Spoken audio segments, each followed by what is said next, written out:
10, Hebreos 9, verso 1 al 10. Estamos mirando lo que es la parte de la tipología bíblica, ¿verdad? Porque no es la materia completa, sino que algunas extracciones de la materia, para que nosotros podamos aprender de lo que es ahí, de lo que nos enseña el Señor. Gloria a Dios. Amén, aleluya.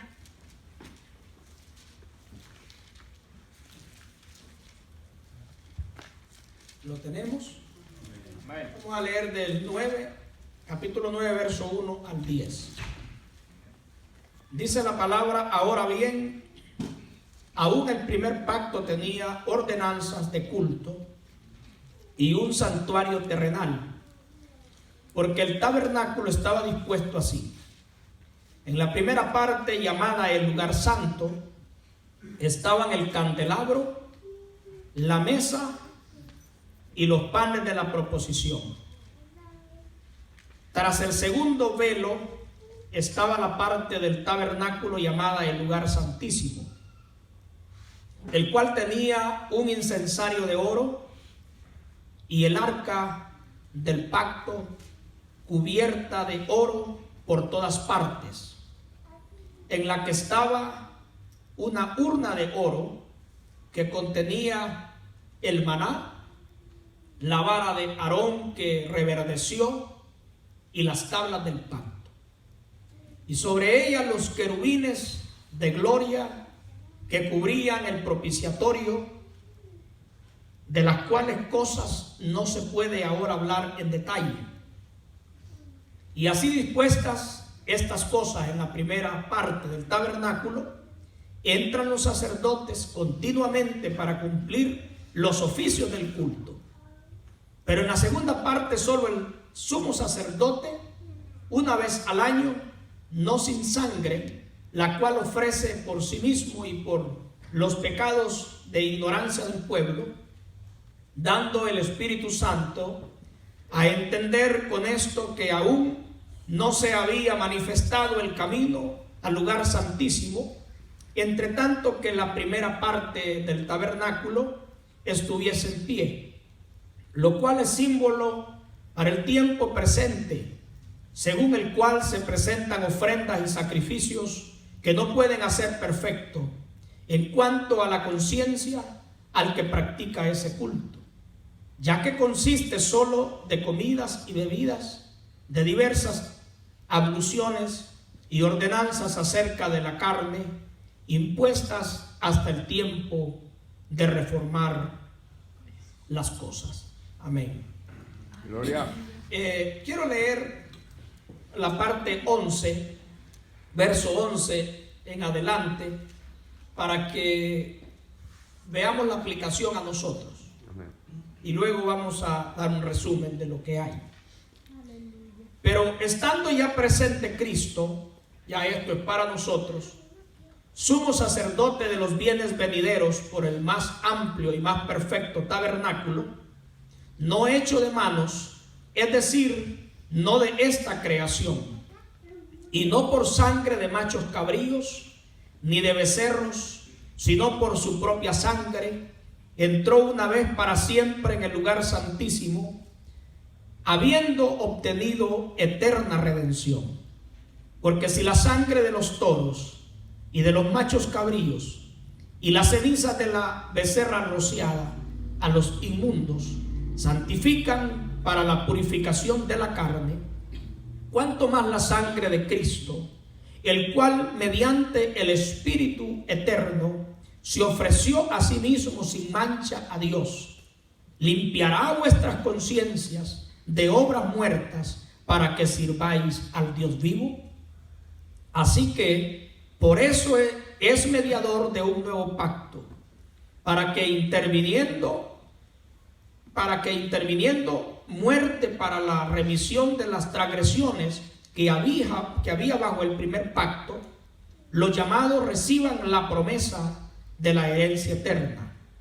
porque donde hay testamento es necesario que intervenga muerte del testador, porque el testamento con la muerte se confirma, pues no es válido entre tanto que el testador vive, de donde ni aún el primer pacto fue instituido sin sangre, porque habiendo anunciado Moisés todos los mandamientos de la ley a todo el pueblo, tomó la sangre de los becerros y de los machos cabríos con agua, lana escarlata e hisopo, y roció el mismo libro y también a todo el pueblo, diciendo: esta es la sangre del pacto que Dios ha mandado. Y además de esto, roció también con la sangre el tabernáculo y todos los vasos del ministerio. Y casi todo es purificado según la ley con sangre, y sin derramamiento de sangre no se hace remisión. Este capítulo 9, todo lo que es el libro de Hebreos es tipología bíblica. Habla del culto del Antiguo Testamento y lo aplica a Cristo, al creyente, a la iglesia. Y venimos hablando de la parte del tabernáculo, de lo que es representa al creyente. El tabernáculo representa al creyente. El templo nos habla del reino establecido de Cristo, y el tabernáculo nos habla de la peregrinación de nosotros los creyentes camino al cielo. Nosotros somos peregrinos, ya lo dice Oscar Medina en uno de sus cantos: solo somos peregrinos y extranjeros en este mundo. Y eso lo dice Filipenses 3:20 y 21, ¿verdad? Que nuestra ciudadanía está en el reino de los cielos. Nosotros somos extranjeros en este mundo, pero somos ciudadanos de allá de la patria celestial. Amén. Entonces, en esta tipología del tabernáculo hay mucho simbolismo, hay bastante enseñanza que nosotros pudimos aplicar algunas cosas. Para un recordatorio, hablamos de la primera parte del tabernáculo. Hebreos se centra en lo que es lugar santo y lugar santísimo, pero sabemos que el tabernáculo tenía también el atrio exterior. El atrio exterior también estaba dentro del recinto del tabernáculo, pero estaba abierto, a cielo abierto, porque recordemos que ahí se quemaba en el altar leña, y ahí tenía que subir, y no podía estar con techo de lona aquello, o de piel, porque se podía incendiar.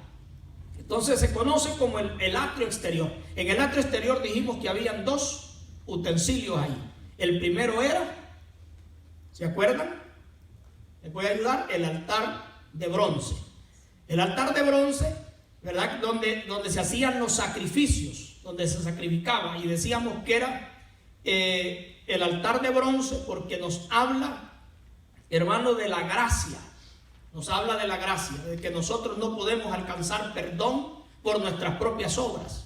No podemos alcanzar nosotros ningún favor de Dios por nuestras obras, porque dice la Biblia que las mejores obras de nosotros son como trapo de inmundicia. Así que nadie se puede jactar delante de Dios. Señor, yo soy salvo porque es que yo era mejor o soy mejor que el otro. No, esto es por gracia. Esto, hermano, esto no tiene nada que ver con méritos humanos. Nadie puede salvarse a sí mismo. El bronce nos habla del juicio al pecado. Dice Apocalipsis que Juan vio a Jesucristo con pie de bronce bruñido, y eso nos habla, ¿verdad?, de lo que es también el juicio hacia el pecado. Amén. La ofrenda del cordero sin mancha, del cordero inocente que había, y ese cordero representa a Cristo. Amén. Tenía que ser un cordero sin defecto. No podía ser un cordero que le faltara un ojo, que le faltara una pierna, que estuviera perniquebrado. No, tenía que ser el mejor cordero. Pero aparte de ser uno de los mejores corderos, ese cordero era inocente. Él no sabía por qué moría.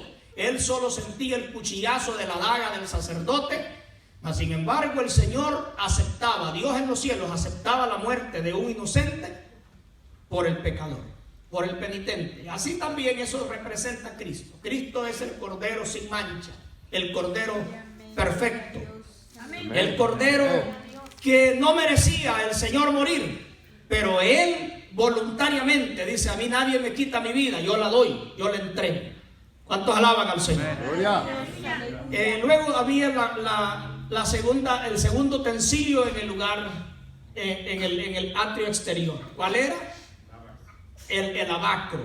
La fuente también era fuente de bronce, ¿verdad? Y esa fuente de bronce, allí estaba el agua de la purificación. Ahí es donde se hacían los ritos de purificación, donde se lavaba, ¿verdad? Si por ejemplo había un leproso y llegaba, el sacerdote lo examinaba, y entonces el sacerdote miraba la llaga, miraba el grano, y ya estaba sanado, el sacerdote lo declaraba sano, y ahí le hacía una ceremonia de purificación con aquella agua, ¿verdad? Y esto nos habla de la santificación, nos habla de ser santificados. Y decíamos que habían tres medios para la santificación, ¿verdad?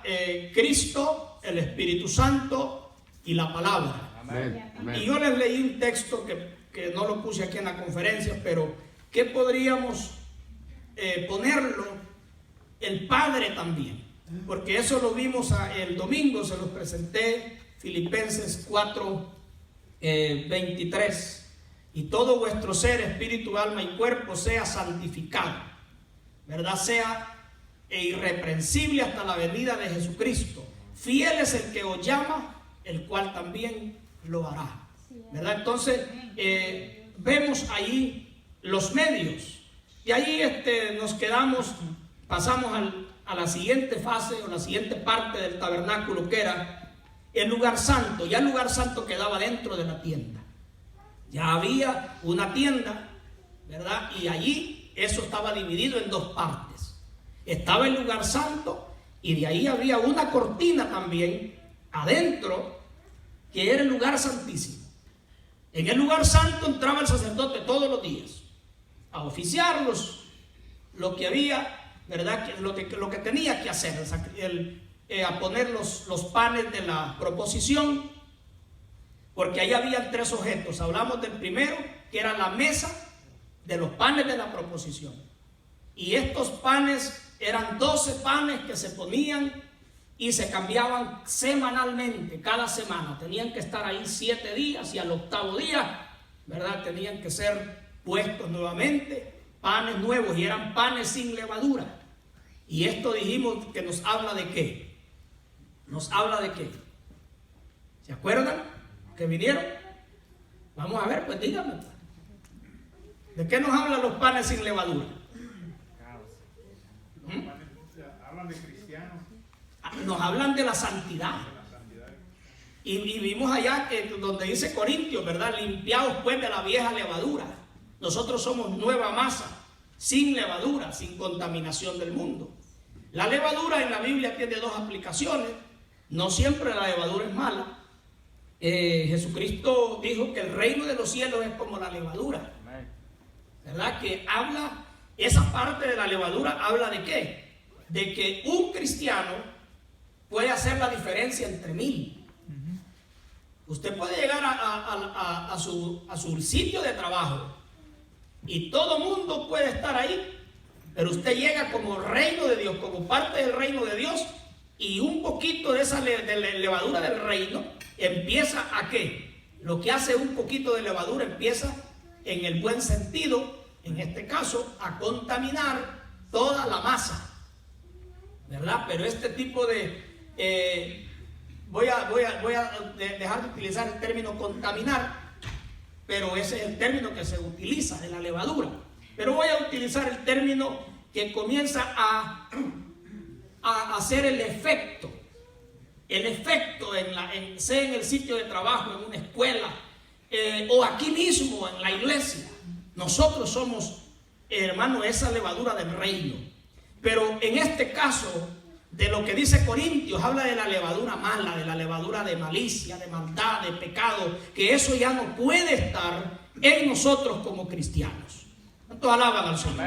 Eso ya no puede estar en nosotros, porque nosotros somos una masa limpia, una masa purificada. ¿Cuántos alaban al Señor? Amén, gloria a Jesús. Aleluya. Entonces nos habla de eso, de la santificación, y ahí nos quedamos. Pero también en el lugar santo estaba el candelabro de oro. El candelabro de oro tenía en el centro, tenía la primera vela, 3 a su derecha, 3 a su izquierda, y hacían 7 lumbreras, ¿verdad? Y eso tiene un simbolismo. Nos hablan de las 7 iglesias. Y las 7 iglesias representan a todas las congregaciones del mundo. En otras palabras,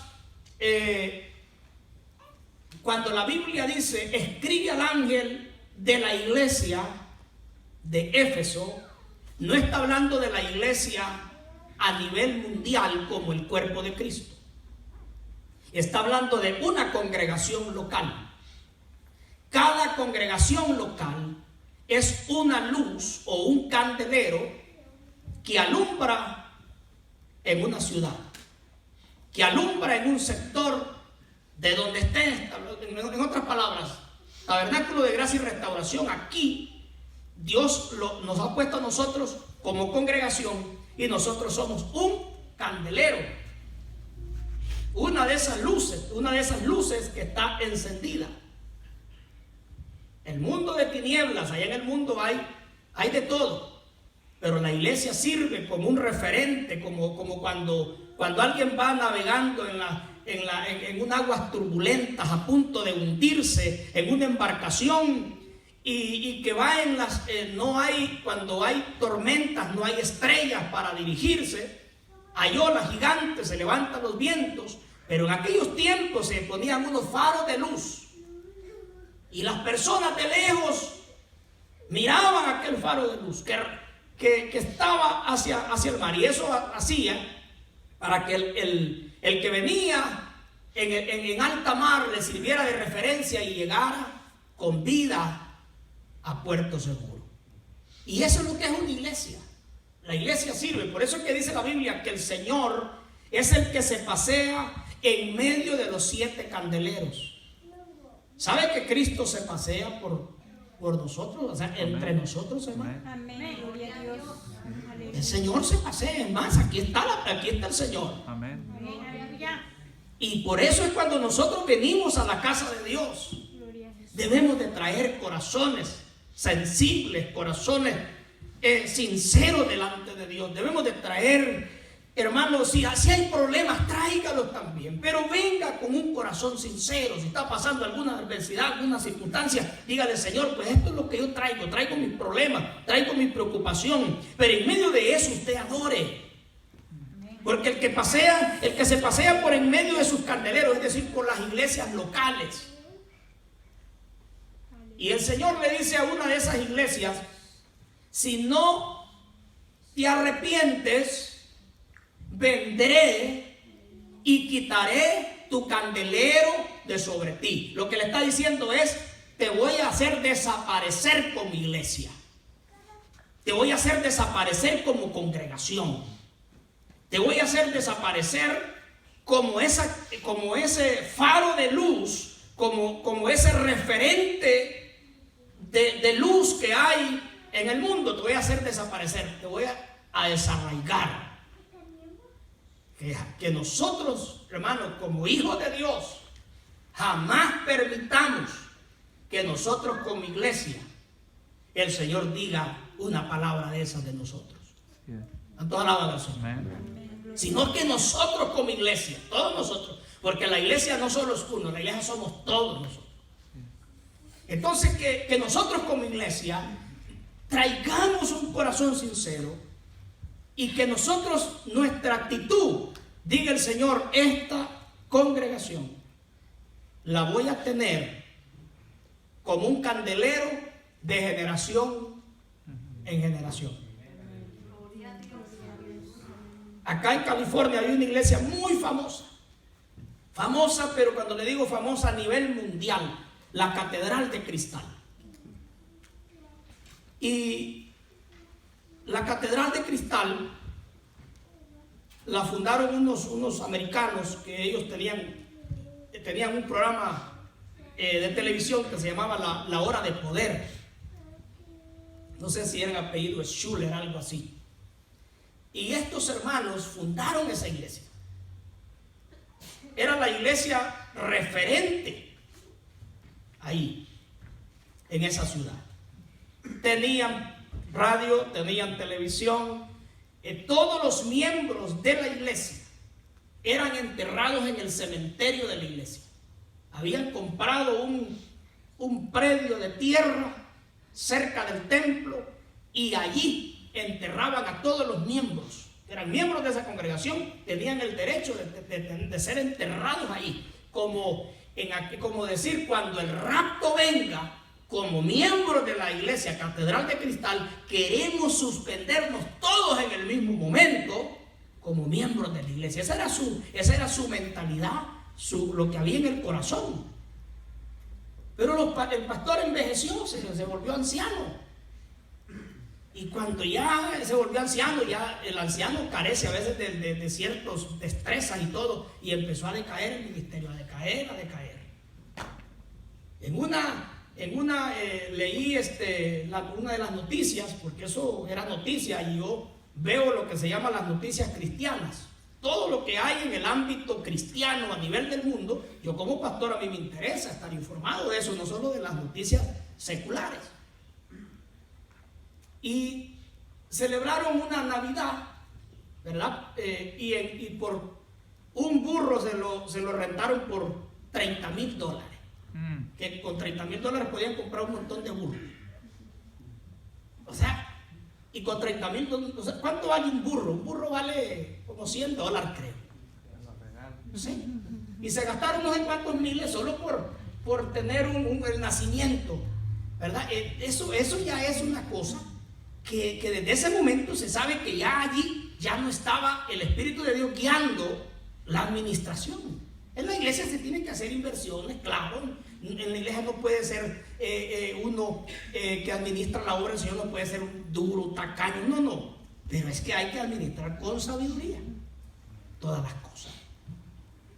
Y por ahí, ¿acaso que la iglesia entró en quiebra? ¿Verdad? Entró en quiebra la iglesia. Y para no hacerle larga la historia, todos los muertos fueron desenterrados de ahí, la orden del juez, como no se pudo pagar ya la hipoteca de toda esa propiedad, todos los hermanos que fueron tenían que ser desenterrados. Mire qué cosa tan tremenda. La iglesia vino a ser parte de la católica. Católicos hasta levantaban las manos victoriando porque se había cerrado una iglesia evangélica, y ahora pues, porque aquellos no tienen el Espíritu de Dios. Hay que hablar así.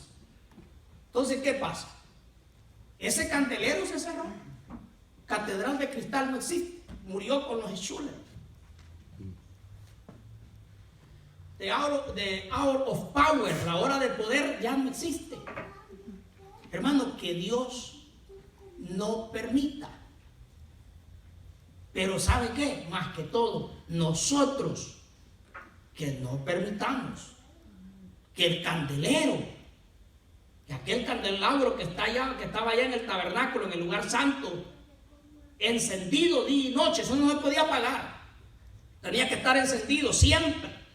Ese fuego no era el fuego, el fuego que estaba alumbrando no eran veladoras de grasa. No se ponga a pensar que eran veladoras como que se iban derritiendo, no. Abajo había una fuente de aceite y por ahí subían las mechas y ahí se ponía el aceite, y eso no se derretía porque era puro oro todo eso. Y los conductos donde había, ahí estaba encendido. Pero ese fuego, hermano, ese fuego no era de la tierra. Ese fuego no había, no era que venían allá, mírame con un palo, ejército, una cosa ahí, o traerme una brasa que se apagó. No, ese fuego era el que había descendido del cielo. Cuando Moisés erigió el tabernáculo, dice la Biblia que Dios hizo descender fuego del cielo y encendió el altar. Y ese candelabro, el fuego no era de la tierra, ese fuego vino de arriba. Que hermanos, nosotros, porque Dios no lo va a hacer, pero nosotros no permitamos que el fuego se apague. ¿Cuántos alaban al Señor? Nosotros no permitamos eso. Eso es lo que, en la tipología que estamos viendo, todo tiene aplicación a nosotros. Aquello era figura de lo que nosotros ahora somos. Que este fuego, que esta llama, cada uno de nosotros, el aceite, hermano, es la oración. El aceite es el ayuno, el aceite es su consagración, el aceite es su compromiso de guardarse para el Señor día tras día, día tras día. Usted debe, Señor, aquí estoy, Padre, delante de tu presencia. Siempre que usted esté dependiendo, alimentándose de allá de arriba, el fuego que descendió de arriba, que es el Espíritu de Dios en nosotros, jamás se va a apagar. Todos alaban al Señor. Amén. Hermano, el diablo no puede apagar el fuego. Dios no va a venir a apagarle el fuego. Si se apaga el fuego, es uno mismo que decide que ese fuego se apague. Ya esa es una decisión personal. Y si hablamos como congregación, el diablo no puede venir a apagar el candelero de la iglesia. Sí, amén. Y si hablamos como congregación, Dios tampoco no va a venir a apagar el candelero. Los que podemos apagar el candelero somos nosotros mismos. Cosa que hermanos, nosotros reprendemos y nosotros declaramos que no va a pasar eso. Porque la mentalidad de nosotros no es que la iglesia va a durar mientras yo viva o usted viva. No, nosotros somos los precursores para que las generaciones venideras se congreguen en este lugar y que en esta ciudad siempre haya esta congregación que sirva de referente para el que tiene problemas, el que está en necesidades, el que está enfermo, el que quiere venir a buscar al Señor. Que haya siempre palabra de parte de Dios acá. Sí, amén. Todos alaban al Señor. Gloria. Aleluya. Así que ese tipo, en cambio, esos 7 lumbreras representan las congregaciones. Esas 7 iglesias que representan todas las congregaciones del mundo. Estaba mirando un programa de las 7 iglesias y todas esas iglesias donde hubo, claro, ahí los musulmanes acapararon todo eso y ahora son ruinas. Son ruinas. Esta iglesia famosa que aparece en la diatriba, la iglesia de Éfeso, ese lugar de Éfeso que queda aquí aparte de lo que es Turquía ahora son ruinas. Entonces, pero ¿sabe qué? El templo es ruina, pero el evangelio sigue. Amén, así es. Amén. El evangelio continúa. Entonces, eso es una de las cosas que nosotros debemos de tener en mente. Ahora, el candelabro también nos habla del testimonio. Mateo 5, 14 al 16. Vosotros sois la luz del mundo. Eso es lo que dice el Señor ahí, Mateo 5, 14 al 16. Vosotros sois la luz del mundo. Una ciudad asentada sobre un monte no se puede esconder. Ni se enciende una luz y se pone debajo de un almud, sino que se pone en alto. Amén. Para que alumbre a todos los que están en casa. Sí, amén. Y dice, así alumbre vuestra luz delante de los hombres. Bueno, acá, así alumbre vuestra luz delante de los hombres, para que vean vuestras buenas obras y alaben y glorifiquen a vuestro Padre Celestial. ¿De qué nos está hablando ahí? Nos está hablando del testimonio. Amén. Nos está hablando de que nosotros debemos de guardar nuestro testimonio como cristianos. Sí, amén. Amén. Gloria a Dios. La manera como actuamos, la manera como hablamos, la manera como nos conducimos. la manera como somos. Eso habla de nuestro testimonio. Y el testimonio se da, hermano, fuera y se da adentro. Sí, amén. Como tiene que haber un buen testimonio dentro de la iglesia, que la gente sepa que usted es un buen cristiano, que la gente sepa que usted es un hermano o una hermana, que usted es un siervo, una sierva de Dios, un hijo o una hija de Dios. ¿Cuántos alaban al Señor? Gloria, aleluya. ¿Verdad? Y que la gente tenga ese buen testimonio de usted. No, pues tal hermano es un buen testimonio. Se tiene confianza en ese testimonio del hermano. Ese es dar testimonio dentro de la iglesia. Porque el testimonio no solamente es, hermano, afuera, es dentro, comienza dentro de la iglesia. El testimonio comienza por casa. Sí, amén. Todos alaban al Señor. Amén. Gloria a Dios. Aleluya. Y el testimonio tiene que darse fuera, allá donde usted trabaja, y tiene que tener un buen testimonio. Gloria a Dios. Que la gente no diga, no hombre, si va a la iglesia y este es peor, mira, peor que mí. Habla, mira cómo habla, peor que mí. Que las personas Aleluya. tengan un buen testimonio. Mira, este dice que es hermano y se roba material de la compañía donde trabaja. Y ahí está la persona, porque el inconverso no está a veces no está para decir, oiga, qué buen hermano. Él está viendo a ver en qué lo agarra usted. Así es. Amén, hermano. Sí, amén. Amén. Gloria a Jesús. Entonces, el creyente, si va a pedir algo de su compañía, lo va a pedir, no lo va a agarrar. Mire, aquí, por ejemplo, como para un ejemplo, el hermano Alex. El hermano Alex, él viene, y no solo a mí, a varios hermanos le da material que sobra, de que eso lo botan, ¿verdad? Pero es material bueno. Pero el hermano no saca por la puerta trasera eso por allá. No, él va a gerencia y ahí él le dan una orden, ¿verdad? Una orden de que es con un certificado, y lo presenta afuera en la posta, y ese es el permiso para que ese material salga y el hermano lo done a quien quiera, sea un hermano de la iglesia. A mí el hermano a veces me llama y me dice, mira viejo, aquí te tengo, ven y trae. Yo voy con mi traila y traigo, pero hermano, no es no es chueco, no, eso es legal, eso es formal. Amén. Sí, amén. Entonces, si usted va a pedir algo, pídalo, porque el inconverso está ahí para ver, y esa es parte del testimonio. El día de mañana usted le quiere invitar a ese creyente, a ese inconverso a la iglesia, va a decir, no hombre, si esto más bien hay que cuidarse, porque mira, si roba aquí, ¿qué va a pasar conmigo? Es el testimonio. Eso habla, así alumbre vuestra luz delante de los hombres, para que vean vuestras buenas obras y alaben y glorifiquen a vuestro Padre que está en los cielos. Amén. Cuando el inconverso ve la buena obra suya, su manera de hablar, su manera de actuar, su manera de ser, el inconverso en los momentos críticos va a decir, hay alguien que me puede ayudar en esta situación. El hermano Miguel por muchos años le habló a un señor de ahí de Henderson, y le habló del evangelio ahí en su compañía, que trabajó casi por 30 años el hermano. ¿Cuántos años trabajó ahí, hermano? 24 años.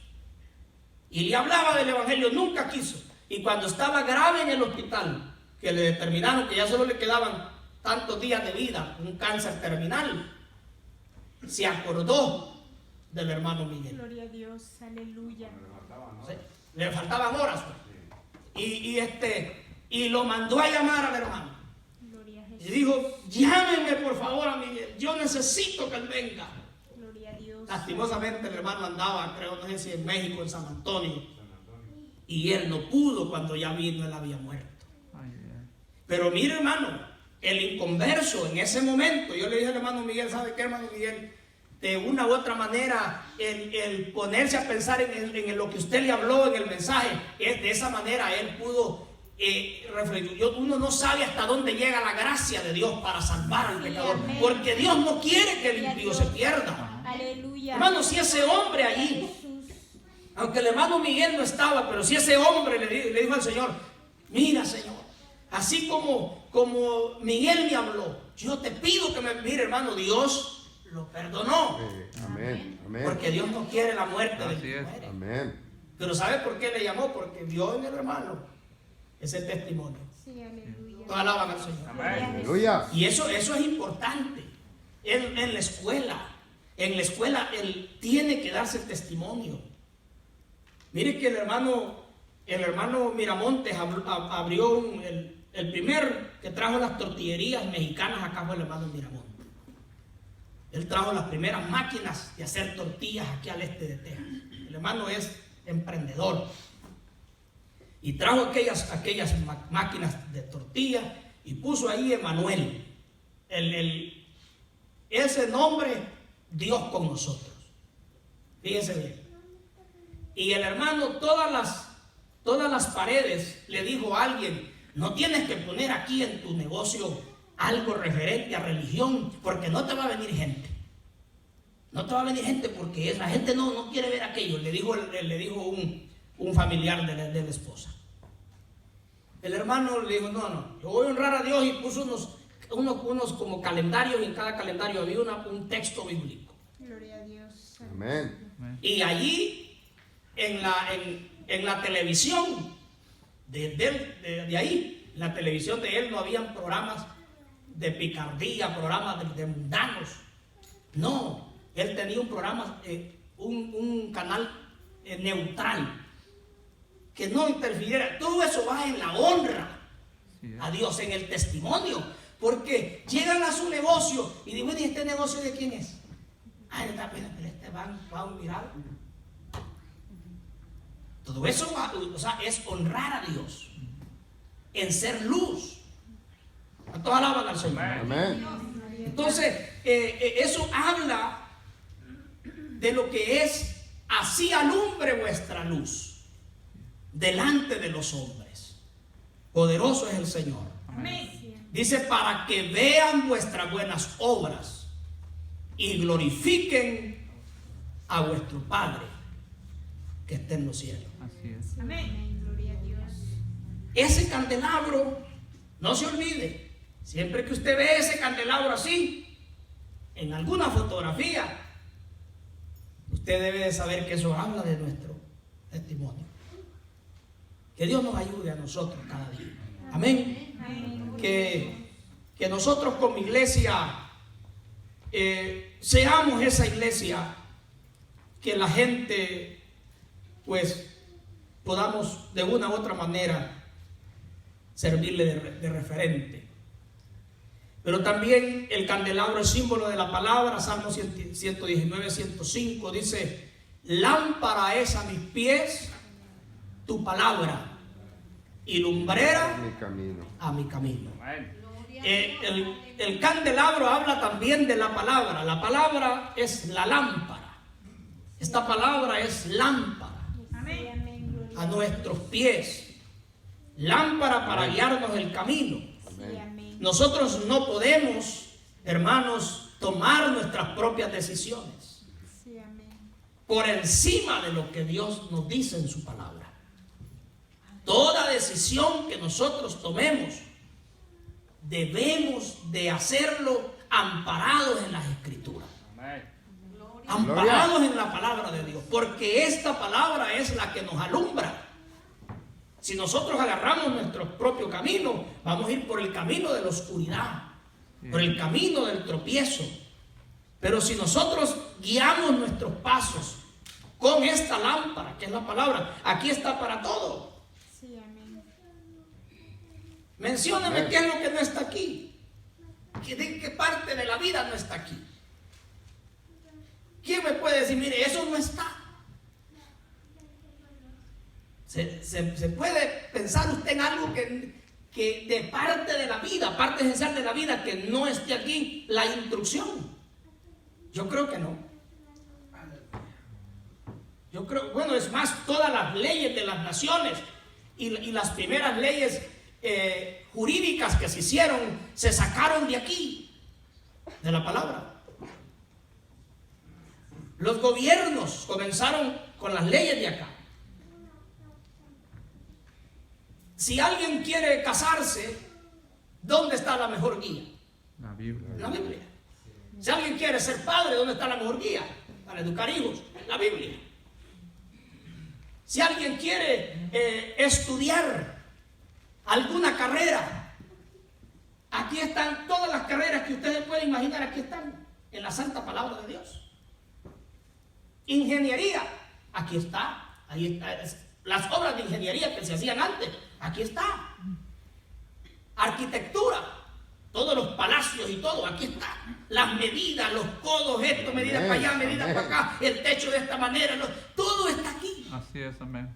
Gloria. Si alguien quiere estudiar magisterio, ser maestro, aquí está. Si alguien quiere estudiar astronomía, aquí están la creación de las estrellas, los nombres de constelaciones antes de que existieran los telescopios, ya estaban aquí. Amén. Gloria. Dígame usted qué no puede estar, o sea, todo. Y si nos vamos todavía ya a la parte que no conocemos, después de la muerte, ¿qué hay después de la muerte? Aquí está todo. Tanto en vida como en muerte, tanto en lo temporal como en la eternidad. Amén. ¿Cuántos alaban al Señor? Todo está aquí, hermano. Gloria. Por eso lámpara es a mis pies tu palabra y lumbrera a mi camino. Nosotros no podemos guiarnos de acuerdo a nuestras propias inteligencia, sino alumbremos nuestras decisiones con la lámpara que es la palabra. Aleluya. Gloria al nombre del Señor. Amén. Y yo voy a terminar, ¿verdad? Porque con esto quiero terminar, resumirlo.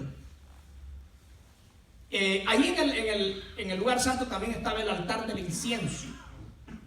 El altar del incienso es símbolo o es tipo de nuestras oraciones. En Apocalipsis 5:8, 5, 7 y 8. Vamos a ver ahí Apocalipsis 5, 7 y 8. Gloria al Señor. Aleluya. ¿Cuántos alaban al Señor, hermano? Amén. Gloria a Dios.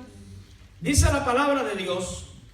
Y Apocalipsis capítulo 5, verso 7, dice: y vino y tomó el libro de la mano derecha del que estaba sentado en el trono. Y cuando hubo tomado el libro, los 4 seres vivientes y los 24 ancianos se postraron delante del Cordero.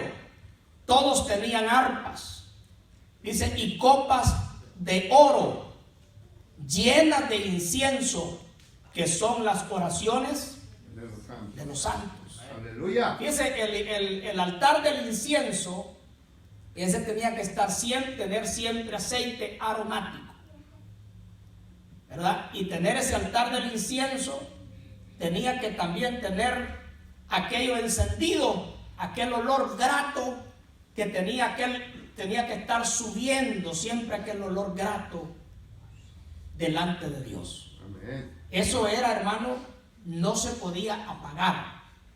Amén. Ese incensario tenía que estar siempre ahí. ¿Qué incensario? El altar del incienso aromático. Y eso representa nuestras oraciones. Nosotros no podemos orar solo cuando las cosas nos van mal. Debemos de pedirle al Señor que nos dé espíritu de oración para orar en todo tiempo. Todos alaban al Señor, en todo tiempo. Y si nos vamos aquí a otro texto, en capítulo 8, 3 y 4 del mismo libro de Apocalipsis, capítulo 8, versos 3 y 4, otro ángel vino entonces y se paró ante el altar. Otra vez dice, con un incensario de oro, y se le dio mucho incienso para añadirlo. ¿A qué dice la palabra? A las oraciones de todos los santos sobre el altar de oro que estaba delante del trono. y de la mano del ángel subió a la presencia de Dios el humo del incienso con las oraciones de los santos. ¿Qué es lo que venimos nosotros a hacer aquí? Venimos a perfumar el tabernáculo del cielo. Amén. Así como estaba, amado hermano, el tabernáculo en el desierto, simbólicamente hay un tabernáculo en los cielos. Y ese tabernáculo en los cielos tiene altar, tiene incensario. Allí el sumo sacerdote es nuestro Señor Jesucristo, que de una vez y para siempre entró al lugar santísimo, a la presencia del Padre, y por lo cual nosotros tenemos acceso todos los días, porque el sumo sacerdote entraba en el lugar santísimo una vez al año, pero el Señor de una vez por todas. Por eso es que el velo del templo, ese lugar santísimo, se rompe, ese velo, y queda abierto, simbolizando que ahora a la hora que usted quiera, usted puede mandar perfume para arriba. ¿Y ese perfume qué es? Son las oraciones, hermano. Son las oraciones. Nosotros tenemos que el éxito de la iglesia depende de gente que ore. Si el creyente, hermano, si nosotros como cristianos fuéramos más conscientes del gran éxito que hay en orar, nosotros invirtiéramos más tiempo en la oración. Yes, amén. No podemos nosotros hacer las cosas sin oración. Que Dios ponga en nosotros como iglesia espíritu de oración. Que ese es el incienso. Ahora, en el lugar santo, luego estaba la cortina, dividido ahí el lugar santísimo. En el lugar santísimo, ahí no podía entrar un sacerdote de rango raso. Ahí entraba el sumo sacerdote. En el tiempo de Cristo, uno de los sumos sacerdotes se llamaba Caifás. Y ese entraba una vez al año. El sumo sacerdote entraba una vez al año y era por suerte. Se echaba el urín y el tumín, eran dos piedras. Escribían en una piedra el nombre de un sumo sacerdote, el nombre de otro. Se ponían en una bolsa, se revolvían. Se metía la mano y la piedra que salía se consideraba que la elección era de Dios. Y bueno, Dios estaba en eso, porque no se registra en la Biblia nunca que un sumo sacerdote muriera en el lugar santísimo. Pero por si acaso, le ponían al sumo sacerdote en la cintura un lazo amarrado. Ese lazo quedaba fuera de la cortina del lugar santísimo. Y con sus vestiduras sagradas, habían unas campanitas alrededor y unas granadillas, mientras él andaba ofreciendo la ceremonia de ese año de solemnidad. Esas campanitas tenían que andar sonando, porque si dejaban de sonar, era muestra que ese hombre había muerto ahí. Entonces, no se registra en la Biblia que un sumo sacerdote muriera en el lugar santísimo. Pero ahí estaba, en ese lugar santísimo, el arca del testimonio, el arca del pacto. En el arca del pacto, una urna, ¿verdad?, de madera, recubierta de oro por dentro y por fuera. Adentro, Dios dijo que se pusieran las tablas de la ley, la vara de Aarón que floreció y el maná, parte del maná. Eso hay un simbolismo ahí, en tipología. Las tablas de la ley nos hablan del Padre, el maná, el pan vivo que descendió del cielo, nos habla de Cristo, y la vara de Aarón que floreció nos habla del Espíritu Santo. Pero encima de la tapa del arca del pacto o del arca del testimonio se conocía como el propiciatorio. En ese propiciatorio, encima del propiciatorio, estaban dos querubines, uno viéndose al otro, sus alas se encontraban y estaban inclinados en señal de adoración. Y esto nos habla, mi amado hermano, de la presencia de Dios, de aquellos seres llamados los querubines, que están en la presencia de Dios, delante del altar de Dios, y que no cesan de día ni de noche de decir santo, santo, santo, santo, santo. Y dice que no vuelven atrás por nada, tienen 4 caras, para donde quiera que van siempre van hacia adelante y están cubiertos de ojos, y ellos alaban a Dios, y cuando ellos alaban a Dios el cielo entero se suma a la adoración. ¿Cuántos alaban al Señor? Estos querubines nos hablan de la santidad de Dios, porque ellos dicen santo, santo, santo. Mire que el atributo de Dios que se repite en coro y en adoración por los siglos de los siglos no es poderoso, poderoso, poderoso. Es santo, santo, santo. ¿Cuántos alaban al Señor? Es la santidad de Dios que se alaba, es la santidad de Dios que resalta, es el atributo, y esa santidad en nosotros se manifiesta. ¿Cuántos alaban al Señor? Dice que lo grande de Dios, que Dios ha determinado que la santidad también nos manda esos chispazos a nosotros para que nos consagremos y que nosotros vivamos mientras estemos en esta tierra conforme a lo que el Señor nos dice. Amén. Así que, amados hermanos, hemos hecho este resumen ahí. Yo quiero que nos pongamos en pie. Vamos a darle gracias a Dios por todo lo que hemos estudiado hoy, y que esta enseñanza, acuérdese que esta enseñanza en la Biblia no solo están por esos dibujitos ahí en los calendarios o en los cuadros. No, esto tiene una enseñanza buena, esto tiene una enseñanza poderosa.